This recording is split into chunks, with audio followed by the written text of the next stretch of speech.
반갑습니다. 오늘의 수영대. 오늘의 수영대. 쓰레기들의 영화의 못대와 쓰레기들의 영화의 못대와 쓰레기 좀 하지 마. 쓰레기다. 쓰레기야. 진짜 쓰레기 같다. 오늘의 영화는 오늘 수영대는 크리스토퍼 놀란 감독의 메멘토입니다. 뭐 그걸 비롯해서 뭐 플룻이나 이야기 구성에 대해서 뭐 이야기 구성이 플룻이죠. 스토리, 플룻 뭐 그런 거에 대해서 얘기하기로 했는데 플룻이 아니라 플룻이 이거고 쓰레기야. 아무튼 이분이 지금 밥을 처먹고 있는 이유는 아쉽네. 근데 밥을 먹어야 돼. 먹고 해야 되는데 늦게 일어나가지고 늦게 잤습니다 어제. 그걸 고사하고 뭐 스토리를 말해주자면 이 영화의 그러면 줄거리를 한번 말씀해 보십시오. 단기 기억 상실증이죠. 그냥 기억 상실증이 아니라 이전의 기억을 갖고 있는데 어떤 사건으로 의해서 그 이후부터는 15분이 지나면 기억이 리셋이 되는 거예요. 사고 끝난 그 당시로. 맞죠. 그런 주인공이 있는데 이 사건이 무엇이었냐? 아내가 강간을 당하고 살해를 당합니다. 네, 죽어요. 그죠? 뭐 어떻게 죽는지에 관해서는 반전이 있지만 죽어서 그래서 이 남자가 단기 기억 상실증에 걸렸지만 범인을 찾기 위해서 아내를 강간하고 죽인 몸에다 문신을 하고 사진을 찍어서 그 단기 기억 상실증을 겪음에도 찾기 위해 노력을 하죠. 그렇죠. 그러면서 일어난 일들인데 일단 이 영화의 시작이 상당히 흥미로운 게 왜? 이 폴라로이드 사진을 찍고 나서 이게 원래 이렇게 흔들면 사진이 그렇죠. 나오잖아요. 폴라로이드 사진이 그렇죠. 근데 이 사진이 점점 희미해집니다. 네. 그러니까 사실상 이게 역재생이 되는 거죠. 음. 시작 부분에서 역재생이 되면서 그리고 이 영화가 크리스토퍼 놀란 그 플롯의 마술사라고 불리죠. 그렇죠. 이 영화도 플롯이 상당히 흥미로운 게 컬러로 나오는 부분이 있고 흑백으로 그렇죠. 나오는 부분이 있는데 컬러로 나오는 부분은 역순이에요. 네, 맞습니다. 네, 사건이 반대로 흘러가고 시간이 음. 흑백으로 나오는 부분은 순행이죠. 그렇죠. 네, 시간 순서대로 흘러가는 그런 그걸 이제 사이사이 이렇게 끼워 넣으면서 맞죠. 사진 그리고 장소에 따라서 플롯이 구성이 됩니다. 그러니까 이게 플롯이 구성되는 흐름과 우리가 영화를 보는 시간상의 흐름과 이 영화 안에서의 사건의 시간의 흐름이 다른 거죠. 아무튼 이 주인공은 이 목적을 가지고 움직이죠. 그렇죠. 범인을 찾아야겠다는. 네. 그러면서 이제 주변의 인물들, 그 아까 말한 뭐 장소들을 통해서 이렇게 사건이 구성이 되는데 보면서 그런 느낌이 드는 게 이 단기 기억 상실증이 걸렸다는 거는 자기가 기억할 수 있는 부분이 한정돼 있죠. 그래서 이게 문신을 하는 이유기도 하고 상당히 혼란스럽습니다. 근데 그거는 영화를 보는 우리 입장도 마찬가지예요. 뭐 일방적이지 않고 아까 말했던 순행과 역행을 뭐 교차해 나가기 때문에 진짜 범인이 누군지 그리고 더 헷갈리는 부분은 이 단기 기억 상실증에 걸렸다는 걸 이용해서 주변 인물들이 주인공을 이용해요. 그것 때문에 주인공이 찾고 있는 범인이 진짜 범인인지도 헷갈리게 되고 사진을 찍는 것뿐만 아니라 이 사진 뒤에 기록을 하는데 그런 기억을 통해서도 이게 과연 이게 진실인가 하는 그런 의문이 생기기도 하죠. 영화 잘 보셨네. 메멘토 사실 스토리 자체는 별거 없어요. 왜냐? 기억 상실증이 있는 인물이 아내를 잃었어. 그렇죠. 아내를 잃은 범인을 찾아가는 과정이에요. 그 중에 뭐 인물 반전 나오잖아요. 처음에 생각했던 범인이 아니라 다른 사람이 범인이었다. 그리고 얘를 도와준 여자는 그 범인의 뭐 애인이었다. 이렇게 나오는데 사실 진짜 별거 없거든요. 사실 그런 반전을 넣는 거 익숙합니다. 메멘토의 가장 좋은 점은 바로 플롯을 어떻게든 섞으면서 그러한 단순한 스토리를 한번 뒤집은 거예요. 그래서 메멘토가 대단한 영화라고 말을 하는 겁니다. 그래서 반전이 더 크게 다가오죠. 그렇죠. 무조건 그런 효과를 노리고 놀란 감독이 만든 거죠. 그렇게 하지 않으면 할 이유가 없거든요. 이렇게 영화를 이렇게 어렵게 만들 이유가 없는데. 그렇죠. 뭐 반전에 대한 부분을 말씀드리려면 단기 기억 상실증에 걸린 사람이 이 손에 세미를 기억하라라는 문구가 있어요. 네네네. 어떤 사람을 만나도 항상 말하는 이야기죠. 아까 말했던 흑백 장면에서 전화를 통해 쌤이 얘기를 계속하고 음. 쌤이라는 사람도 이 주인공과 마찬가지로 단기 기억 상실증에 걸린 사람인데 음. 이 주인공이 사실 보험 설계자였어요 원래. 그렇죠, 그렇죠. 상담을 하러 온 거죠. 예.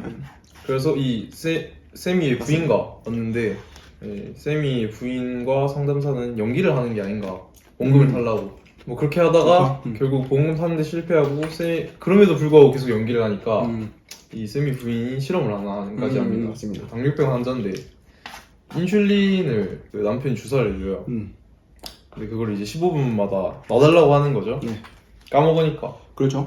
그러니까 자기 부인이면 인슐린 과다 복용하면 죽는 걸 아니까 안 그럴 거라 생각. 근데 결국 진짜로 이 단기 기억 상실증을 가지고 있었어서 부인을 죽입니다. 그 이야기를 이 흑백 장면에서 전화를 통해 하는데 네. 이게 사실 잠깐 암시를 한 부분도 있는 게 그 이야기를 하면서 보호관찰소인가 쌤이가 거기 갇혀요. 네네. 네. 근데 거기서 마지막 장면에 쌤이의 모습이 이 주인공의 모습으로 바뀝니다. 네, 뭐 잠깐 그런 부분이 있어요. 네. 근데 사실상 쌤이가 자기 자신이었던 거고 부인을 죽인 건 자기였던 거죠. 그러니까 부인이 강간을 당하고 강도가 침입한 건 사실이지만 그 범인은 이걸 또 얘기 안 했네. 그 부패한 경찰이 있는데 안경 쓴 경찰이죠. 네. 네. 그 부패한 경찰이 이 단기기억 상실증에 걸렸다는 걸 이용해가지고 원래 그 사건의 담당자였고 그 아내를 강간한 사람고 그렇죠. 그걸 이용해서 범인을 도와주다가 범인을 도와주는 걸 넘어서 그 이후에 이용을 해서 자기 사익을 챙기기도 하죠. 네. 뭐 아무튼 이제 결국 자기가 쌤이었고 부인을 죽인 건 자기였다 라는 게 마지막 장면에 드러나는데 이 아까 말했던 플루스 구성에서 이게 사실상 제일 첫 장면이 이 인물의 상황으로 따지면 마지막이에요. 그러니까 그렇죠. 제일 마지막 시간대라는 거죠. 그리고 흑백 그 마지막 클라이막스 부분에서 이 사진을 찍고 나서 흑백 장면이 컬러로 바뀌는 장면이 있습니다. 네, 뭐 그럴 수 있어요. 그러니까 이게 역행이 되고 순행이 되는 시간이 맞물리면서 그렇죠. 영화의 중간 시점에서 만나는 거죠. 그렇죠. 거기서 이제 큰 반전이 드러나는데 놀랍죠, 그 장면. 이런 반복을 통해서 네, 연수도 좋은 영화지만 다른 영화를 보면 네, 지속적으로 비슷한 장면을 보여주는 경우가 있어요. 여기는 뭐지? 플롯을 흑백과 컬러로 나눴죠. 네, 그러면 예측을 할 수가 있어요, 우리가. 이거 언젠간 둘이 만난다. 흑백하고 컬러가 무조건 만나게 돼 있어. 그럴 때 우리가 이제 그러면 이제 스토리나 어떤 플롯의 구성들을 좀 짐작을 하시고 그 뒤에 나오는 연출 방법, 촬영이나 편집이나 전체적인 조명이나 미장센들 그런 것들을 유심히 보시면 그게 좋은 거예요. 첫 영화를 볼 때 네, 우리가 막 많이 놓친다고 하잖아요. 네, 영화에서 네. 어떤 의미를 사실 놓치는 건 맞아요. 뭐 한 개도 안 놓치고 다 보면 그건 좀 감독이죠, 감독. 용량 장난 아니겠죠. 그렇습니다. 우리가 스토리를 대충 알고 있으면 이 타이밍에 주인공이 어디를 가겠다. 이 타이밍에 어떤 일이 일어나겠다. 감사합니다. 이 타이밍에 뭘 하겠다. 이때쯤 클라이맥스 나오겠네. 이거 끝나면 이제 끝나겠지 뭐, 영화가. 그런 식으로 하면은 영화를 볼 때 우리가 예측을 할 수 있어요. 스토리에 대해서. 네네. 일반 사람들이 이제 영화를 볼 때 가장 신경 쓰는 게 스토리잖아요. 스토리를 따라가야, 당연한 겁니다, 그거는. 스토리를 따라가야 우리가 이해를 할 수 있으니까, 영화를. 주제에 맞다, 이거 스토리는. 근데 이제 그런 부분에 좀 예측이 가능하다. 요 정도의 이제 정도가 되면은 이제 뭐 그런 어떤 숨겨진 의미라고 말을 많이 하잖아요. 사실 숨겨진 의미가 아닌데 숨겨진 의미라고 말을 많이 해요, 사람들이. 영화 감독은 대놓고 드러내는데 왜 숨겨진 의미냐? 못 찾으니까 숨겨진 의미죠. 네. 하여튼 그런 것들을 잘 찾아볼 수 있으니까 이런 훈련 같은 것도 좀 많이 필요합니다. 영화를 볼 때 계속 스토리를 생각을 하시면 돼요. 그러니까 주인공이 때 일막에서 뭔가 일어나고 또 뭔가 일어나겠다. 그래요. 장르에 대한 이해도 그런 거 예측하는데 좀 도움이 되는 것 같아요. 뭐 예를 들면 멜로라든가 아니면 뭐 갱스터. 멜로 어차피 헤어지게 돼 있어. 그러면 그 중간중간에 어떻게 그런 걸 번해가는지, 어떻게 헤어지는지, 그렇죠. 비극을 어떻게 맞는지 네네. 그런 것들. 그러니까요. 저도 장르 얘기를 몇 번 하면서 이거 하면서 영화를 보니까 좀 그런 게 예측이 되고 좀 재밌어지더라고요. 더 재밌죠, 당연히. 이런 부분 오늘 되게 잘하셨는데. 네, 감사합니다. 네, 그래도 좀 복잡한 영화죠. 근데 뭐 사실 구분을 좀 잘 해놔서 그렇게 이해하는데 어려운 영화는 아닙니다. 오히려 인셉션 같은 게 더 이해하기 어렵지. 이런 영화는 크게 이해하기가 더 그렇죠. 생각을 하면서 보면 뭐 쉽고 흑백클럽 부분이 너무 좋아서 하고 싶고. 야, 예전에 인셉션이 더 인셉션보다 메멘토가 더 좋다라고 말을 했는데 왜 그러냐면 인셉션은 쭉 깊이 들어간 영화잖아요. 꿈속에 꿈을 들어가는 거야. 그러다가 이제 마지막 뭐가 좀 반전이 일어나고 팽이가 돌아가고 막 그러잖아요. 사실 그런 것보다 이 메멘토의 플롯이 훨씬 더 깊이가 있어요. 왜냐면 메멘토는 전반적으로 그냥 아예 일반적인 스토리를 완전 바꿔버린 거거든요. 그렇죠. 물론 이 소재 자체가 단기기억 상실증이고 꿈이다 뭐 둘 다 약간 소재가 플롯을 좀 바꾸기 좋은. 자유자재로 하기 좋은 그 설정이긴 한데 네네. 그래도 이 인셉션이 가지고 있는 플롯의 어떤 깊이는 그 메멘토가 가지고 있는 깊이는 인셉션이 가지고 있는 그 깊이보다는 더 깊지 않나 라는 생각합니다. 인터스텔라도 마찬가지고 요거 이거도 뛰어나고 인터스텔라보다 이게 더 뛰어나. 네, 이거 더 뛰어나 생각하고 왜냐하면 너무 이게 나중에 말씀드릴 건데 좋은 플롯이 뭐냐 좋은 스토리가 뭐냐 라는 거는 영화를 딱 보고 나서 관객이 바로 이해해야 돼요. 그게 좋은 거예요. 그러니까 감독이 막 이렇게 예술적 뽕에 차가지고 플롯을 막 이렇게 바꿔봐야겠다 스토리를 막 어렵게 해야겠다 근데 관객이 이해를 못해 그러면 그건 못 쓴 거예요. 시나리오가 잘 쓴 시나리오가 아니고 플롯 구성을 제대로 못했다라고 볼 수 있는 겁니다. 안티 플롯이라고 하죠. 네, 뭐 그런 게 안 좋은 거예요. 하여튼 좋은 각본이라 볼 수 없는 거고 네. 그래서 그런 부분에 있어서 인셉션과 인터스텔라보다는 물론 그 둘이가 한 번에 봐도 이해가 안 되는 건 아니에요. 근데 메멘토가 그 논란이 가지고 있는 플롯을 어떻게 구성하느냐가 관건이 뭐 논란의 영화에서 메멘토가 좀 더 그것을 효율적으로 구성을 했다 생각을 하고 메멘토급으로 구성한 게 덩케르크예요. 그래요? 덩케르크는 정말 충격적인 영화거든요. 그냥 이 플롯의 구성뿐만 아니라 그냥 전체적으로 봤을 때. 그래서 그런 부분 보시면 덩케르크 안 보신 분 있으면 꼭 한번 보시고 저도 안 정말 봐야겠어요. 좋은 영화입니다. 덩케르크. 논란의 최고작 딱 하나 드릴까요? 음. 최고작 그 밑에 뭐 뽑아라. 그럼 메멘토, 덩케르크 이렇게 들어간다고. 그래요? 네. 스토리텔링이 중요한 네. 점에서부터 설명을 해야 되는데. 아라비안 나이트라고. 네네네. 천일 야화. 네. 아니 아라비안 나이트. 천일 야화가 뭐냐? 천일의 동안에 밤야자에 화 말씀 화자 대화를 했다고. 천일 동안에 그 세이라자다라는 여성이 왕께 말을 하는데 그 왕이 자신의 이제 옛날에 아내를 잃고 나라에 이제 미녀들을 데려와서 하룻밤을 보내고 재미가 없으면 이제 죽였는데 하룻밤을 보내고 죽였는데 그 세이라자다라는 여성분이 와서 왕님 제가 재밌는 얘기를 해드릴 테니까 이 이야기가 재미가 있으면 저를 죽이지 말아 주십시오. 알겠다 얘기를 해보거라. 근데 너무 재밌는 거야. 그게 천일 동안 간 게 천일 야화입니다. 그래서 결국은 결혼을 고려하는 희극으로 끝났는데 행복한 스토리죠. 해피엔딩. 그러면 어떻게 천일 동안 재밌는 얘기를 했을까? 과연 그 여자가 그 여성분이 천일 동안 얘기할 에피소드를 가지고 있었을까? 논이 있었겠죠. 근데 그 천일 동안에 그 자신이 가지고 있는 얘기를 정말 재밌게 풀어냈기 때문에 천일 동안 죽지 않고 왕에게 그런 이야기를 할 수 있었다라는 거. 어떻게 했겠습니까? 뭐 재밌는 얘기는 그 하루 밤 동안 네네. 그냥 뭐 재밌게 했을 수도 있고 좀 스토리가 길다 하면은 적절할 때 끊었겠죠. 이때쯤 가가지고 하는데 다 내일 얘기해 줄게요. 하는데 또 내일 해줄게요. 해서 결말이 한 3일째 나오는 거야. 그러면 미치거든. 듣는 그렇죠, 사람 그렇죠. 입장에서는 진짜 미치는데 그걸 되게 잘했다. 그럼 끊는 것도 역시 텔링의 영역이기 때문에 플롯의 구성의 영역이기 때문에 그런 부분에 있어서 아라비안 나이트가 왜 스토리 영화적인 스토리에 있어서 스토리텔링이 중요한가를 설명하는 가장 대표적인 예시고 쉬운 예시지 않나 라고 생각을 해서 말씀을 드립니다.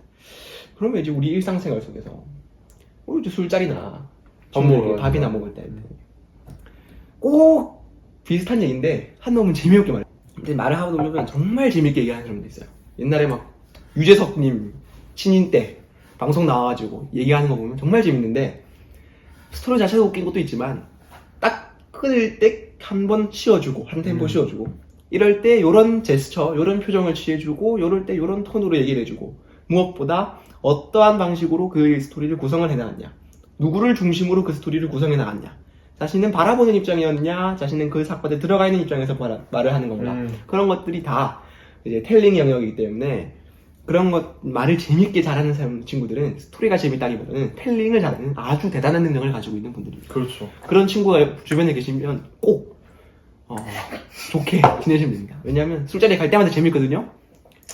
스토리가 재밌다기보다는 정말 뛰어난 텔러기 때문에 그분들은 아마 인터넷 방송하셔도 크게 성공하신 분들. 스토리가 재밌는 것도 있겠지만 텔링이 그만큼 텔링을 잘하기 때문에.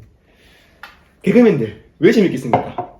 MSG를 쳐서라도 텔링을 재밌게 하잖아. 그렇죠, 그렇죠. 그러니까 웃기고 재밌는 거거든요. 빠져들게 되는 거고. 그래서 주변에 혹시 그런 신분이 있으면 추천 한번 해보세요. 인터넷 방송. BJ 한번 해봐. 침착맨이 왜 떴겠습니까?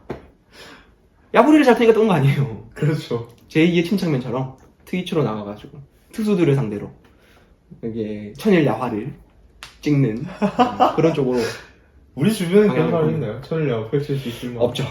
단연코 없다고 하세요. 저도 그렇게 생각해요. 단연코 없어요. 쉽지 않아요. 쉽지 않아요. 그게 정말 대단한 능력이기 때문에 돈 많이 벌어야 돼요. 그런 사람들은 진짜 타고난 능력이에요. 뭐 하여튼 각설하고. 그러면 이제 이 스토리텔링의 영역에 있어서 먼저 스토리를 좀 살펴보자면 스토리는 보통 어떻게 쓰는가 사람들이 어떻게 시나리오라는 걸 쓰는가 작가들이나 감독들이 두 가지 원칙이 있어요. 사실상 거의 원칙에 가깝습니다. 첫 번째 인과관계를 가져야 돼요. 스토리는 어떤 첫 번째 사건이 있고 그 사건에 대한 결과가 나오면 그 결과는 그 다음 이어지는 사건의 원인이 돼야 되고 그럼 그 다음 이어지는 두 번째 사건의 결과가 있을 거 아니에요. 그게 또 그 결과는 그 다음 이어지는 세 번째 사건의 원인이 돼야 돼요. 이런 식으로 차근차근 꼬리에 꼬리를 물고 가는 거예요. 꼬꼬무. 그 재미잖아요. 말을 잘해서 그런 거예요. 그리고 그럼 이야기 구성을 잘하고 네. 물론 편집을 잘하는 것도 그 프로그램의 성공에는 큰 저는 이유가 있다 보는데 하여튼 말을 잘하니까 네네. 재밌게 그럼 뭐겠어요. 스토리 자체도 재밌지만은 그 세 명이 말을 잘해서 그런 거예요. 어. 대본이 좋아서 작가들이 대본을 잘 써서 그런 겁니다. 그분들이 잘 살리는 것도 있지만 일단은 잘 살리는 말든 영화 그 스토리는 기본 자체가 재밌어야 되거든요. 네네. 그래서 좀 물고 그런 부분으로 그런 방향으로 그 이야기가 전개가 되어야 된다. 그러면 요걸 지키는 상황에서 어떤 스토리를 넣고 빼고 하느냐 거기서 중요한 게 세 가지 단어를 알아야 돼요. 첫 번째 선택. 어떠한 영화 그러니까 2시간 동안 이어지는 상황에서 나는 어떠한 사건을 넣을 것인가 어떠한 이야기를 할 것인가를 선택을 해야 돼요. 그리고 두 번째 배제. 뺄 건 빼야 됩니다. 쓸모없는 이야기는 빼야 돼요. 그래야 영화를 이어가는 데 있어서 집중이 되죠. 영화를 잘 가다가 갑자기 이상한 얘기가 나와요. 또는 관련있어 보이는데 곰곰이 생각해보면 관련 없어. 빼도 될 것 같아. 그런 장면이 많아지면 영화가 붕 떠버리고 루즈해져 버립니다. 그게 집중을 못하니까. 그리고 세 번째 배열. 요것들을 얼마나 잘 구성을 하느냐. 플러스는 범주죠. 그래서 인과관계를 잘 지키고 네. 선택, 배제, 배열을 잘 하는 시나리오는 좋은 시나리오다. 좋은 스토리를 가지고 있다. 라고 이야기를 할 수 있는 거고 그리고 그걸 잘하면 저절로 플롯이 좋아요. 재밌는 영화를 보면 보통 플롯은 기본 이상합니다. 이상하게 막 하진 않고 사실 나중에 뭐 편집에 대해서 이야기를 할 수 있고 편집은 제2의 시나리오라는 말을 붙이거든요 보통. 왜냐하면 편집을 통해서도 플롯을 구성할 수 있어요. 메멘토처럼 네네네. 편집을 통해서. 그리고 하나의 시퀀스 안에서라도 편집 배열이 아닌가요? 다른 거. 배열이죠. 편집 배열. 편집을 통해서 새로운 플롯을 구성할 수 있으니까. 네네. 그래서 뭐 다르면 기회가 된다면 하는 시퀀스 안에서도 어떻게 편집으로 시나리오 어떤 스토리를 구성해 나가는지 어떻게 편집을 통해서 이런 플롯이 잘 바뀌는지 같은 이야기를 보는데도 타란티노 영화를 보면은 교차 편집 안 하고 쭉 보여주고 쭉 보여주잖아요. 그건 특이하게 쓴 거예요. 네네네. 그런 것처럼 다음에 기회가 된다면 먼 훗날 얘기를 하면 좋겠습니다. 편집 되게 어렵거든요. 다음에 몽타주나 이런 것들 시간 되면은 먼 훗날에. 왜 먼 논란입니까? 당장 하기 싫어. 왜 하기 싫어? 몽타주는 하기가 되게 어렵습니다. 나중에 몽타주를 설명하는 데 있어서는 영화의 역사도 같이 설명을 해줘야 돼요. 말씀을 들어줘야 돼서 되게 힘들 것 같아요. 하여튼 다시 시나리오로 넘어와서. 네네. 그래서 시나리오를 이제 잘 쓰는 거다. 잘 쓰는 시나리오다 하면은 이제 인과관계가 구성이 잘 돼 있고 선택, 어떤 시나리오를 선택을 하고 빼고 그것을 어떻게 배열했는가 그것에 장점이 두드러지면은 이 영화 각본 잘 썼구나 플롯 좋구나 라고 이렇게 말을 할 수가 있는 거죠. 그리고 사실 플롯 영화 안에서 플롯을 구성하는 거에 대해서는 학자들마다 아직까지도 분분히 갈려요. 이론이. 뭐 어떤 식으로? 스토리와 플롯을 가르는 건 비슷해요. 근데 스토리와 플롯을 어떻게 어떤 범주로 나누느냐는 학자들에 대한 이론이 아주 많습니다. 80년대인가 70년대, 60년대인가 그때 이제 내러톨로지라는 학문이 나오면서 내러티브에 대한 학문적 연구가 발생이 시작이 되고 그리고 다양한 뭐 예술 철학자라든지 예술가라든지에 대해서 그런 어떤 비평적인 이론 발전이 계속 이루어져요. 그런 데 있어서 스토리와 플롯을 구분하는 것도 되게 중요하기 때문에 어떠한 범주로 그것을 나누느냐가 되게 중요해졌는데, 어떤 한 학자는 이름이 보헤드였나요? 기억이 정확히 안 나는데, 플롯을 스크린상의 시청각적 모든 요소를 플롯이라고 칭했습니다. 그 학자는. 플롯은 모든 스크린의 시청각적 요소예요. 시청각적 요소. 그러니까 그 학자에 의하면 플롯은 오프닝 크레딧도 플롯이고 엔딩 크레딧도 플롯이에요. 오프닝 크레딧이 나오는 사운드, 네. 오프닝 크레딧이 나오는 인물 설정 나오잖아요. 인물 그 누가 찍었는지, 네. 어떤 촬영 감독이 있는지, 배우들이 나오는지, 그 배우들을 그건 맞아. 그려 나오는 그 글자의 모양, 그 글자를 나타내는 색깔, 이런 것들을 모두 다 플롯으로 보는 거예요. 왜냐하면 그것이 하나의 구성 요소가 되는 거니까. 스토리를 보여주는 데 있어서, 전체적인 그게 맥락을 보여주는 데 있어서 오프닝 크레딧이 되게 중요한데, 네. 오프닝 크레딧이 나오는 글자가 어떤 글자인지, 사운드는 어떤 사운드를 쓰는지, 배경은 어떤지, 글자의 색깔은 어떠한지, 요걸 보는 것도 영화를 보는 데 있어서 굉장히 중요한 요소 중에 하나라고 할 수가 있습니다. 하긴 그런 거에서 특색이 드러난 영화도 있는 게, 올드보이 같은 경우에는 네. 그 시간에 관한 영화죠. 13년이나 그래서 돌아가는 그런 그렇죠, 거. 그렇죠. 그런 것도 뭐 다 하나의 이유라고 볼 수 있는 거죠. 그래서 사실상 쿠엔틴 타란티노 영화도 보면 글씨체가 또 있잖아요. 특이하죠. 네, 그 뭐랄까 그 그림자 음영이 있는 글씨체랄까. 뭐 그런 모양도 특이하고. 부분에서도 일리 있네요. 그것마저 뭐 플롯이라고 보는 네, 그래서 구성이니까. 그것마저 플롯이라고 보면은 플롯의 범위가 되게 확장이 되는 거예요. 단순히 스토리를 어떻게 구성하느냐를 따라서 거기서 떠나서 네. 영화 전체를 봤을 때 음. 그런 어떤 요소 하나하나 자체를 플롯이라고 보면은 결국에는 이 좋은 영화는 2시간 동안 하나의 이야기를 하고 전체적인 맥락이 딱 큰 기둥이나 줄기 같은 게 있기 때문에 그러한 엔딩 크레딧, 오프닝 크레딧 같은 사소한 요소 하나하나가 우리가 실제 스토리에 오프닝 크레딧이 영향이 있지는 않잖아요. 그렇죠. 오프닝 크레딧 글자 나오는 게 실제 영화랑 아무런 상관이 없듯이, 그렇죠. 엔딩 크레딧이 글자 나오는 게 아무런 상관이 없듯이. 근데 그런 거 하나하나가 하나의 영화를 보는 데 있어서는 플롯이라고 볼 수 있다. 그러니까 스토리가 가지고 있지 않은 부분인 거죠, 그런 부분은. 그러니까 스토리와 플롯의 교집합을 보면은 영화 전체적인 이야기의 어떤 구성 요소를 볼 수가 있는데, 스토리만 가진 게 있고 플롯만 가진 게 있다고 보는 거죠. 벤 다이어그램 딱 그렸을 때 스토리가 있고 여기 있으면 교집합에 들어가 있는 부분은 스토리와 플롯이 동시에 들어가는 부분이 되고, 그렇죠. 스토리만 가지고 있는 영역이 있고 반대로 플롯만 가지고 있는 요소가 있다는 거예요. 그것들을 구분해 주셔서 영화를 보면 더 재밌을 겁니다, 아마. 네. 그렇게 보는 입장이 있고, 네, 근데 그렇게 보는 입장이 좀 그게 대표적인 영역이 그 입장이긴 해요. 아, 그래요? 네, 좀 주된 입장이랄까요? 왜냐하면 어떤 학문적인 발달이 이루어지기 전부터 영화 감독들은 그런 어떤 오프닝 크레딧이나 그런 데에 있어서 자신의 어떤 의도를 담아 놓습니다. 그래서 뭐 대부분 뭐 저는 제가 생각한 건 스토리와 플롯의 교집합이 플루싱, 그러니까 스토리가 좀 더 큰 범위고 구분집합인가? 네, 플롯이. 그런 느낌. 그렇게도 볼 수도 있죠. 근데 그렇게 돼버리면은 스토리 안에 들어가 있는 거기 때문에 네네네. 영화 전체적인 봤을 때 스토리만 가야 돼요. 플롯을 볼 때. 네, 플롯을 볼 때 스토리만 구성하는 겁니다. 그렇게 볼 수 있지만 점점 더 이제 학문이라는 게 발전해 나가는 거잖아요. 네네네. 그런 부분에 있어서 확장적인 사고를 이뤄냈다. 플롯만 가지고 있는 요소를 또 한번 발견을 해가지고 그럼 오프닝이나 엔딩 네, 뭐 그런 것들 시청적 요소잖아요. 그런 것들 모두 하나하나 플롯이 하고 이제 본다 이런 거죠. 영화 2시간 동안 하나의 단 1초도 빼놓지 않고 다 평가를 하는 거예요. 그래서 대단한 학자들인 거죠. 그런 부분에 있어서 발전이나 진보를 이뤄냈기 때문에. 그럼 또 이제 궁금한 게, 그런 플롯에 대한, 스토리에 대한 연구가 상당히 많이 이루어졌다면, 그렇죠. 뭐 영화에 있어서 상당히 많은 양의 플롯 구성, 그 스토리에 나왔을 거 아니에요? 네. 이게 어느 정도 정립이 되어가지고 어떤 갈래로 나눠졌을 것 같은데, 뭐 대표적인 플롯 구성이라던가. 플롯 구성을 뭐 대표적인 하나의 틀로 잡기는 힘들어요. 하나의 틀이라기보다 여러 가지 종류가 어떤 게 있는. 그렇게 하기 힘들어요. 그래요? 저도 잘 그 부분은 너무 깊은 분야라 가지고 제가 모르는 걸 수도 있겠지만은 플롯으로 따진다기보다는 전체적인 스토리로 따져야 돼요. 그런 부분. 예전에 제가 삼막팔장 말씀드렸잖아요. 네. 삼막팔장은 기서결의 특징을 가진 스토리의 외형적인 틀이고, 기승전결을 가진 틀이 있고요. 또 하나의 대표적인 게 영웅의 12단계 모험이라는 게 있어요. 네. 하나의 영웅을 그려낼 때 12단계 그 어떤 과정이 있거든요. 그거는 왜 고전 문학에서 나오는 그런 느낌. 그런 기서결, 기승전결 다 고정문에 나오는 거죠. 그런 것처럼 다 그런 데서 오는 건데, 거기서 이제 플롯을 어떻게 구성했냐는 거지.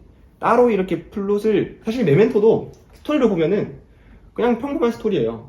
사건이 일어나가지고 찾고 뭐 범인이 나왔다 이런 거예요.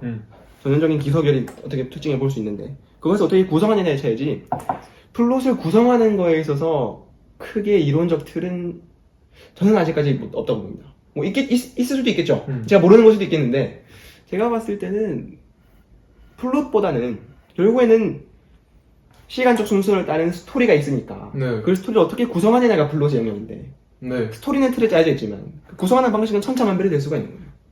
그걸 아. 그대로 써가지고 리얼리즘적인 영화를 만들 수도 있는 거고 메멘토처럼 그걸 엄청 섞어가지고 타란티노처럼 엄청 섞어가지고 거기서도 재미를 뽑아내는 영화가 나올 수도 있는 것이고 그래서 거기서 어떤 항분적인 확립이 이루어졌다기보다는 네네. 그냥 그거는 감독 개성의 차이고 아 그럼 양이 이때까지 나오는 양이 너무 방대하고 그것마다 하나 특징들이 있기 때문에 어떻게 뭐 하나의 제가 모르는 걸 수도 있어요. 그 부분은 좀 공부를 좀 찾아봐야 될 것 같은데 그럼 뭐 스토리에 대한 얘기를 좀 더 해보자면 네네. 모든 스토리는 신화에서 비롯돼요. 신화.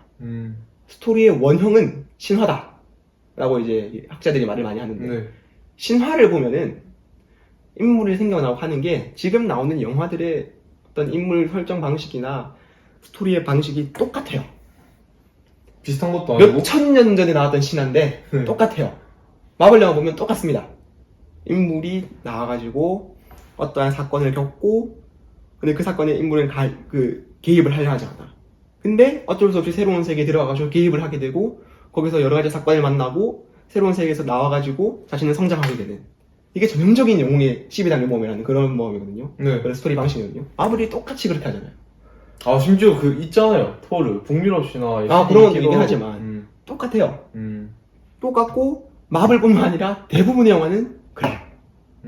아 그런 대부분의 거는 영화는 그럼 아까 말씀하신 플롯이 정립됐다기보다는 그냥 스토리가 정립된 거죠. 아 똑같은 스토리인데 인물 사건 배경이 있어요. 스토리의 구성은 인물 사건 배경이 있어야 돼요. 그 중에 하나라도 없으면 스토리가 만들어지지가 않아요.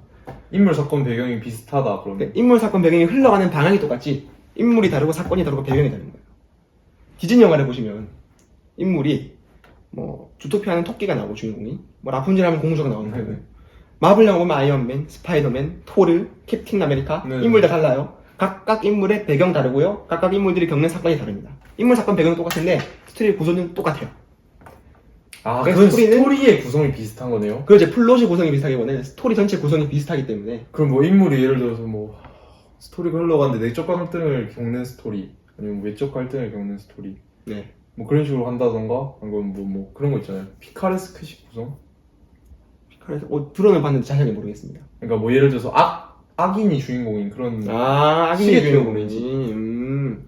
그런 거는 조금 다르죠. 우리가 흔히 말하는 뭐 스토리가 아니라 그런 거는 스토리에 좀 다른 거겠죠. 인물 사건 배경을 좀 색다르게 잡은 거니까 방향이 일반적인 영웅의 모험이 나오는 게 아니에요. 네네. 안티히어로의 모험이 나오는 안티히어로는 좀 스토리 방향이 좀 다르거든요. 아니, 그러니까 그게 영웅의 스토리라는 게 아니라 뭐 그런 식으로 그러니까 스토리가 정립되는 게 있는 게 아닌가. 뭐 아까 말씀하신 영웅적 스토리, 네. 피카레스크식 스토리, 네. 뭐 그런 식으로 스토리가 정립된 건가. 그런 식으로 정립되니까 그렇게 이름이 붙여지는 거고 학문적 연구가 되는 거예요. 아, 네네네. 네. 예전부터 신화에 대한 연구는 이루어졌는데 이제 영화에 와가지고 그걸 그대로 접목을 시킨 거예요. 그게 아직도 먹힌다는 거는 그만큼 대단하다는 겁니다. 아직은 우리가 그걸 보고 재미를 느끼잖아요. 그렇죠. 그게 대단한 거예요. 엄청난 그 모험이고 그러니까 수없이 많은 영화들이 그 스토리 라인을 따라가지고 인물을 잡고 사건을 잡고 배경을 잡고 하는 거예요. 그리고 플롯 여전히 헷갈리지만 스토리와 플롯은 사실 한 시퀀스 안에서도 플롯은 제대로 구성할 수 있어요. 전체적인 스토리 라인은 3막 8장이에요. 또는 영웅의 12단계 모험이고 뭐 기승전결의 그다음 네. 피카레스가 아까 말씀하신 것처럼 그렇게 나올 수도 있는데 네. 한 시퀀스 안에도 여러 가지 씬이 있잖아요. 그 씬들을 어떻게 배열하는가에서 플롯이 바뀌는 거지. 영화 전체적인 2시간 동안의 플롯을 이렇게 바꾼다? 그런 걸 플롯이라고 보면은 너무 방대하고 하나의 시퀀스 안에서도 하나의 시퀀스를 이룬 여러 개의 씬이 있을 거 아닙니까? 네네. 그 씬을 적절하게 배성을 하는 거예요. 결국엔 시퀀스와 시퀀스는 인과관계를 이루어져야 돼요. 플롯이 아무리 플롯이 이상하게 바뀌든 그 시퀀스와 시퀀스 사이에는 인과관계가 성립이 돼야 돼요. 그러니까 인과관계를 어떻게든 성립하는 그 전체적인 틀 안에서 시퀀스 안에서 플롯이 이렇게 확 바뀌는 거지.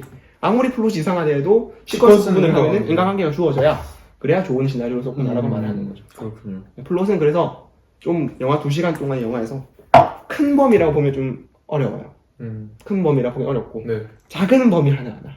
그러니까 아까 말했던 것처럼 편집도 플롯을 구성하는데 큰 그걸 줄 수 있다. 어떻게 플롯을 병치시키냐, 두 개를. 서로 다른 씬을 어떻게 병치시켜가지고 플롯을 어떻게 구성하냐에 따라서 새로운 의미가 발생하거든요. 그게 몽타주인데. 네네. 그런 것도 이제 플롯의 힘을 받아서 더 어떤 강렬한 의미를 전달할 수 있고 더 강력한 힘을 선사할 수 있는 구조 관계예요. 사실 플롯은 좀 영화만이 가지고 있는 특징이기도 해요, 사실은. 다른 어떤 소설 문학 같은 데서 플롯을 막 자유자재로 왔다 갔다 하기에는 보여주는 방식이 영화는 글은 문학은 글밖에 없기 때문에 물론 뭐 없다고 말할 수는 없겠죠. 네. 근데 좀 더 영화가 더 두드러지게 가지고 있는 예술적 특징이 플롯이다. 두드러지게. 네. 어떤 시간적 멜락 속에서 물론 소설도 왔다 갔다 할 수 있죠. 네네. 네, 거기서 플롯이 생기는데 영화는 글로만 이루어진 게 아니잖아요.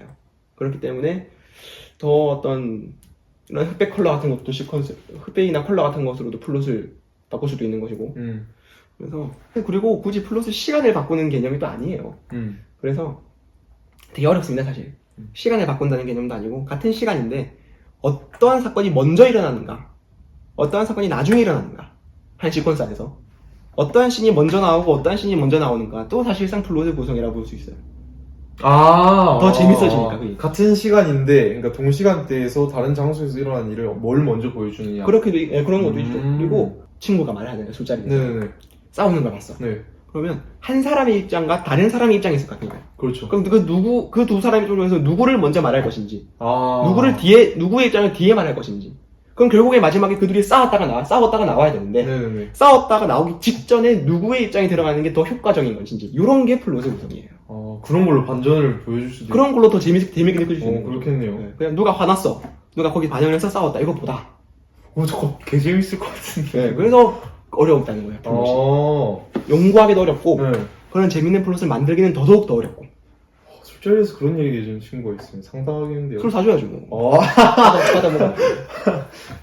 술이 그냥 들어가요. 안주가 필요 없는 거죠, 그러면. 그래서 되게 어렵습니다. 플롯이 정말 짧게 말은 할 수 있는데, 이게 플롯이다.